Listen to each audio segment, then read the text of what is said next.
Channel study with Sagarika. So आज शुरू करते हैं अपने एक न्यू व्लॉग के साथ। एंड सॉरी, आज व्लॉग्स आजकल बहुत लेट अपलोड होते हैं क्योंकि मेरे पास उतना टाइम नहीं होता है कि मैं रोज़ व्लॉग शूट करूं एंड फिर मैं उसे पोस्ट करूं। Somehow I manage the time and I try to make vlogs in order to motivate you guys. So शुरू करते हैं आज का स्टडी सेशन। तो सबसे पहले शुरू करते हैं इस बुकलेट के साथ। Here you can C UPSC 2023 and ये एक कंप्लीट टाइम टेबल है। आप देख सकते हो इसके जो ब्रेथ है काफ़ी ज़्यादा है। तो आप सोच रहे हो कि इसका सिलेबस इतना ज़्यादा, ओके, बट इसमें प्रीलिम्स एंड मेंस दोनों इंक्लूडेड है, ओके। तो लेट मी शो यू ये एक्चुअली है क्या। So in this booklet you can see यहाँ पे डेज एंड मंथ वाइज सारे के सारे सिलेबस आपके डिस्ट्रीब्यूटेड दिख रहे होंगे। And Monday is reserved for current affairs. Every Monday is reserved for current affairs, while Tuesday is for history, Wednesday for polity, Thursday for geography and Friday for economy. And आप देख सकते हो यहाँ पे Saturday and Sunday यहाँ पे free दिया जाता है क्यों, ताकि आप अगर एक वीक का काम अपने नहीं किया किसी कारण, क्योंकि हर इंसान का हर दिन सेम नहीं होता है, सो किसी कारण अगर आपके कोई भी दिन का कोई सब्जेक्ट आप कंप्लीट नहीं कर पा रहे हो तो you can complete it on Saturday and Sunday. And अगर आप कर लेते हो then well and good, you can revise it on Saturday and Sunday. So एक बहुत अच्छा प्लानर है। इस प्लानर को अगर कोई फॉलो करे तो by the end of December you can finish all your portions, right. And मैं आपको दिखा देती हूँ कि एक एक टॉपिक को बहुत अच्छे से यहाँ पे डेसिफर किया गया है। If I talk about DPSP तो आप देख सकते हो कि डीपीएसपी में पढ़ना एक्चुअली में क्या है। And once you finish all the topics, यहाँ पे आप एक चेक बॉक्स है, यहाँ पे आप टिक मार्क कर लो विद ग्रीन पेन और रेड पेन। तो इस तरह से अगर आप इसे रोज़ रिगोरसली और रिलीजियसली फॉलो करो तो डेफिनेटली बाय दिसंबर एंड आपका पूरा सिलेबस कंप्लीट हो जाना चाहिए। And after that also you get 6 months in your hand, और आई कैन से 5 months, क्योंकि next exam is on 28th May। So आपके पास फुल ऑन 5 months है to revise them. So I am going to follow this time table. और अगर आप मेरी ये वीडियो देख रहे हो और अगर आपको भी ये PDF चाहिए तो प्लीज़ कमेंट सेक्शन में do let me know so that I can send you the PDF in your DM। तो गाइज अभी मैं पढ़ रही हूँ इकोनॉमिक्स। आप देख सकते हो ये विजन आई इसके नोट्स हैं। Economics, this is the part 1 of the notes. And जब भी मैं इस नोट्स को निकालती हूँ मैं साइड बाय साइड मैं इस बुक को, that is Indian economy bye Ramesh Singh, इस बुक को भी अपने साथ रख लेती हूँ फॉर रेफरेंस। अब देखो मैं इसे पढ़ूँगी किस वे में। सबसे पहले आप देख लो, यहाँ पे आप देख रहे हो कि नेशनल इनकम अकाउंटिंग। सो पहले तो आप लाइन बाय लाइन पढ़ना शुरू करो, क्योंकि आप लाइन बाय लाइन जब पढ़ते हो तो आपको जो चीज़ें हैं ना बहुत ज़्यादा क्लियर होती है।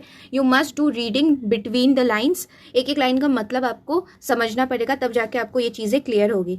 सो इसको पढ़ने का बेहतर तरीका ये होगा कि जैसे आप देख सकते हो यहाँ पे नेशनल इनकम अकाउंटिंग है, सेम टॉपिक आप अपने बुक में भी सर्च आउट करो कि क्या वो टॉपिक है।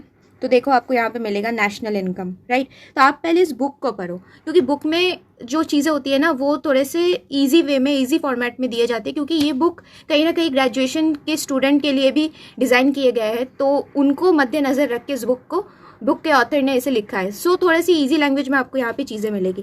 तो आप पहले यहाँ से पढ़ो, पहले आप यहाँ पे पढ़ो कि GDP क्या होता है, ठीक है।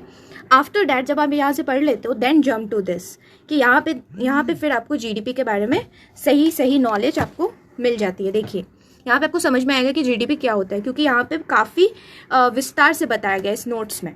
ये नोट्स सिविल सर्विस एस्पिरेंट के लिए डिज़ाइन किया गया है, वेयर एज ये book civil servant aspirant as well as जो ग्रेजुएशन के स्टूडेंट हैं उन दोनों के लिए डिज़ाइन किया गया है। So this is comparatively easier than this. So first read this then this, but आपको साथ साथ दोनों को पढ़ना होगा ताकि आपको फुल ऑन क्लैरिटी मिल पाए। साइड बाय साइड जो मैंने आपको बताया था, यहाँ पे स्टूडेंट नोट्स का कॉलम है, यहाँ पे आप अपना नोट्स खुद से भी बना सकते हो, जैसे कि मैंने यहाँ पे बना रखा है।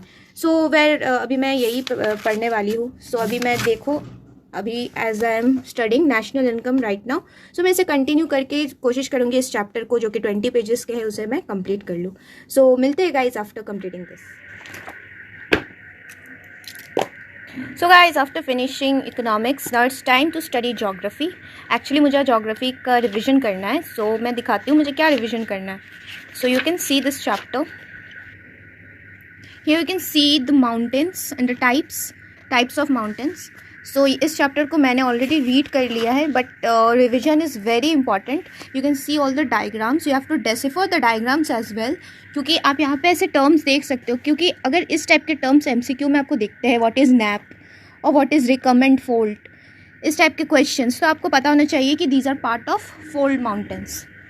एंड फिर आपको ये भी पता होना चाहिए कि पैसिफिक रिंग ऑफ फायर जो है वो किसके एग्जाम्पल में आता है, फोल्ड माउंटेन्स, ब्लॉक माउंटेन्स, और is it volcanic type of mountains. So you must go through all of them very sincerely and आपको एग्जाम्पल्स पता होना चाहिए. Here you can see I have also made the notes. You can see this is my geography notes for UPSC, जहाँ पे मैंने differentiate भी कर रखा है. कुछ कुछ चीज़ें सिलेबस से थोड़े से अलग भी होते हैं, आपको वो सारी चीज़ें भी कर लेनी चाहिए पहले से ही प्रिपेयर. जैसे कि मान लो माउंटेन्स एंड हिल्स में क्या अंतर है, ओके, आप डिफ्रेंशिएट करके अपने पास एक रख लो. देन यहाँ पर आप देख सकते हो सारे के मैंने एग्जाम्पल्स लिख रखे. ये सब बहुत इंपॉर्टेंट क्वेश्चंस है जो कि अक्सर MCQs में आ जाते हैं. अब देखो ये कुछ इंपॉर्टेंट माउंटेन रेंजेस भी है and definitely the significance of mountain. किसी भी जब आंसर राइटिंग आप करते हो तो क्वेश्चंस इस टाइप के होते हैं कि आप पहले माउंटेन के बारे में बताओ, उसके कुछ प्रॉब्लम्स के बारे में डिस्कस करो and finally come up with some significance. So पहले से आप रेडी रहो ना अपने सिग्निफिकेंस के साथ, तो लेटर ऑन आपको ईजी होता है. एंड इस टाइप के छोटे छोटे डायग्राम्स भी काफ़ी हेल्पफुल होता है, जिससे कि जो इन्विजिलेटर जो होते हैं, जो एग्ज़ाम के पेपर्स चेक करते हैं, उनके लिए ये आसान हो जाता है. वो डायग्राम देख के पता कर लेते हैं कि आपके पास नॉलेज है या नहीं. सो या इस तरह से नोट्स प्रिपेयर करते हैं एंड ऐसे नोट्स को फिर रिविज़न भी होना इसका बहुत ज़रूरी है, क्योंकि without revision it's very tough.